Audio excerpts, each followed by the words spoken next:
ഇപ്പോൾ കിട്ടിയ വാർത്ത ചിറ്റാർ നിയോജക മണ്ഡലത്തിലെ BDF സ്ഥാനാർത്ഥി ബൈജു ചക്കലേരി പരാജയപ്പെട്ടിരിക്കുന്നു. 24,000-ൽ പരം വോട്ടിന്റെ ഭൂരിപക്ഷത്തിൽ JDF സ്ഥാനാർത്ഥി KV സുധീഷാണ് അദ്ദേഹത്തെ പരാജയപ്പെടുത്തിയത്. ഇനിയിപ്പോ അട വേണ്ട, പായസം തന്നെ ആയിക്കോട്ടെ.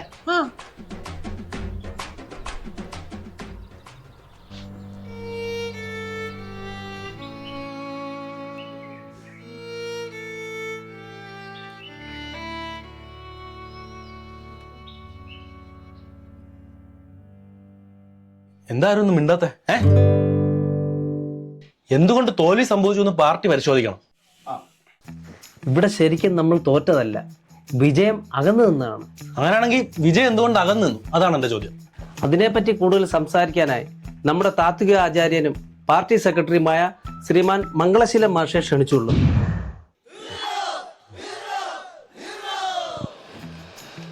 എനിക്ക് മനസ്സിലാക്കാൻ സാധിച്ചത് ഈ യോഗത്തിൽ പങ്കെടുക്കാൻ വന്ന നിങ്ങളല്ല ഇപ്പോൾ ഇരിക്കുന്ന നിങ്ങൾ. നമ്മുടെ കർത്തവ്യങ്ങളിൽ നാം ദൃഢസ്പഷ്ടരാകുമ്പോൾ നമ്മുടെ ചിന്താശരണികളിൽ ഉരുത്തിരിഞ്ഞു വരുന്ന വിപ്ലവാത്മകമായ സ്ഫോടനങ്ങളാണ് ജയപരാജയങ്ങളെ തീരുമാനിക്കുന്നത്. അത്തരത്തിൽ ഗാഢമായ ഒരു പഠനം അനിഷേധ്യമായ ഈ വേളയിൽ... അതെ സെക്രട്ടറി, ഇങ്ങനെ വായിക്കൊള്ളാത്ത വർത്തമാനം പറയാതെ മനുഷ്യന് മനസ്സിലാവുന്ന ഭാഷയിൽ തോറ്റ എന്താണെന്ന് അങ്ങോട്ട് വ്യക്തമാക്ക്. പ്രദീപേ, കാര്യം അറിയാതെ ചുമ്മാ കണാകുണ വർത്താനം പറയരുത് കേട്ടല്ലേ.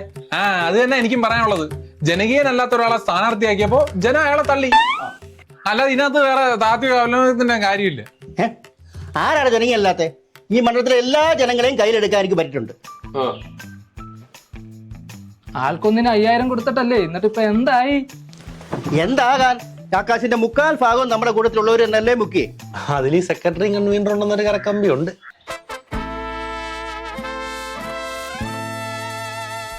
എനിക്ക് നല്ല ദണ്ണമുണ്ട്. പോയത് എന്റെ കാശല്ലേ.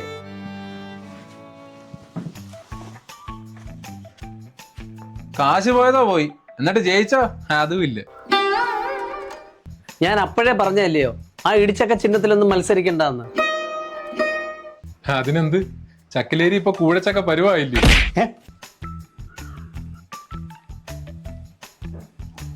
എനിക്കൊരു കാര്യം പറയാനുണ്ട്. ഇടിച്ചക്കയ്ക്ക് പകരം കടച്ചക്ക ആയിരുന്നേ. ജ്യൂസ് അടിച്ചു കുടിക്കാൻ തിരിക്കണ മണ്ടത്തരം പറയാതെ. അതെ, ഈ കോടികൾ വാരി എറിയേണ്ട ഒരു കാര്യമില്ലായിരുന്നു. കഴിഞ്ഞ തവണ പുഷ്പം പോലെ ജയിച്ചതല്ലേ. കൊട്ടക്കണക്കിന് പെണ്ണ് കേസ് ഉണ്ടാക്കി വെച്ചേ ഞങ്ങളാരും അല്ലല്ലോ. കോലും പൊക്കി ചെല്ലുമ്പോ ഓർക്കണമായിരുന്നു അടുത്ത വട്ടം മത്സരിക്കാനുള്ളതെന്ന്. നാട്ട കേസുകൾ കള. ഇവിടെ ശരിക്കും സ്ഥാനാർത്ഥി അറിയേണ്ടിരുന്നത് നമ്മളെ പാപ്പിച്ചാൻ. ആ പറഞ്ഞതിനോട് ഞാനും യോജിക്കുന്നു. ഈ നാട്ടിലെ ജനങ്ങളുടെ പൾസറിയാവുന്ന പാപ്പിച്ചാൻ സ്ഥാനാർത്ഥിയായിരുന്നേ നമുക്ക് വൻ ഭൂരിപക്ഷത്തിൽ ജയിക്കായിരുന്നു. മതി പ്രദീപേ, സ്ഥാനമാനങ്ങൾക്ക് വേണ്ടി ഞാൻ ഇന്നുവരെ ഒന്നും ചെയ്തിട്ടില്ല. ഞാനതോട്ട് ആഗ്രഹിക്കുന്നുമില്ല.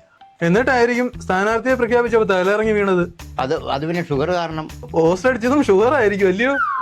ഡേ പോസ്റ്റ് അടിച്ചത് ഞങ്ങൾ തന്നെ. ഞങ്ങൾക്ക് 100% ഉറപ്പായിരുന്നു ഈ പാപ്പിച്ചാൻ തന്നെ ആയിരിക്കും സ്ഥാനാർത്ഥി എന്ന്. അങ്ങനെ ഒറ്റയ്ക്ക് തീരുമാനിക്കാൻ ഈ പാർട്ടി ആരെയും കുടുംബസ്വത്തൊന്നും അല്ല. അത് തന്നെ ഞങ്ങൾക്കും പറയാനുള്ളത്. നിർത്ത്, നമുക്ക് പരാജയം സംഭവിച്ചു. അതിന്റെ പൂർണ്ണ ഉത്തരവാദിത്വം നമുക്ക് എല്ലാവർക്കും കൂടി ഉള്ളതാണ്. അയ്യടാ, അങ്ങനെ എല്ലാരും തല കെട്ടിച്ച് കൺവീനർ മുങ്ങാൻ നോക്കണ്ട. ഇവിടെ കുലത്തി ചെറ്റത്തരം പറയരുത്. നീ ആളാ ചേട്ടാ. കണ്ട ബൂർഷ മുലകളെ പറഞ്ഞ കാശ് വാങ്ങി സീറ്റ് നോക്കിയിട്ട് ഭരണാറി തെണ്ടുതരം പറയുന്നോടാ. എന്താടാ?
കാണുന്നില്ല. ചക്കലേരിയും കാണാനില്ലല്ലോ. നേതോ കൈത് കൂടണോ? കൈതൊക്കോടാ. പട്ടനും കിട്ടി തോറ്റു പോയി ഹൈലസാ.